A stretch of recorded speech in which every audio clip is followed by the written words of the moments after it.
Hello guys, अप्रतिममध्ये आपलं पुन्हा स्वागत आहे. आणि आज आपण बघणार आहोत एग स्पायसी पास्ता. हे यमी पास्ता आपण कसं बनवणार आहोत त्याची रेसिपी बघा. 2 ते 3 टीस्पून तुम्ही ऑइल घ्यायचं आहे. हे चांगलं हीट करायचं आहे ऑइल. आणि याच्यामध्ये आपण कापलेला कांदा टाकत आहोत. आता हे आपण बारीक कांदा करत नाही आहोत कारण आपल्याला हे नंतर मिक्सरमध्ये ग्राइंड करायचं आहे. सो कांदा नॉर्मल कट केला तरी चालेल. याच्यातच आपण जे कढीपत्ता आहे ते टाकणार आहोत. पण कांदा थोडा ब्राउनिश होईपर्यंत वाट बघा आणि मग तुम्ही त्याच्यामध्ये कढीपत्ता आणि लसूणच्या पाकळ्या टाका. आपण याच्यामध्ये हिरव्या मिरच्याही टाकत आहोत.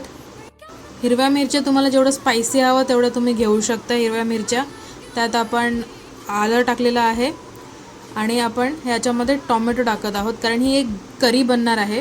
सो आपण ह्याच्यामध्ये टोमॅटो टाकत आहोत कारण आपली जी करी आहे ती चांगली स्मूथ होते याच्याने. आणि प्लस ह्याच्यामध्ये आपण आता कोथिंबीर टाकणार आहोत. कोथिंबीर तुम्ही थोडीशी कोथिंबीर जी आहे ती टाका, करीसाठी आपल्याला जेवढी लागेल तेवढी. आता हे व्यवस्थित फ्राय करून घ्यायचं आहे आणि हे आपल्याला थंड व्हायला द्यायचं आहे. त्याच्यानंतरच आपण त्याला मिक्सरमध्ये घेणार आहोत ग्राइंड करायला.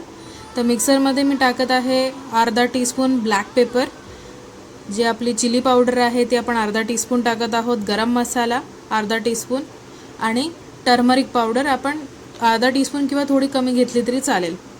आता हे व्यवस्थित ग्राइंड करून घेतल्यानंतर मी आता पॅनमध्ये तेल घेतलेलं आहे आणि याच्यामध्ये मी अंडं टाकत आहे. अंडं आपल्याला स्क्रॅम्बल एग करायचं आहे आणि जी करी आहे आपल्याला बेसिकली या एग्सबरोबर आपल्याला ती शिजवायची आहे. सो जी करी आहे आपण जी ब्लेंड करून घेतलेली आहे ही मीडियम ग्राइंड केलेली आहे, ही आपण आता कढईमध्ये टाकत आहोत. आता हे जे फ्लेवर्स आहेत बेसिकली कुक व्हायला आपण 2 ते 3 मिनटं द्यायचे आहेत. याच्यामध्ये आपण मिक्स हर्ब्स टाकणार आहोत आणि कसुरी मेथी जी आहे ती थोडीशी टाका. याच्यातच आपण पास्ता, बॉइल्ड पास्ता जे आहे ते मी टाकलेलं आहे.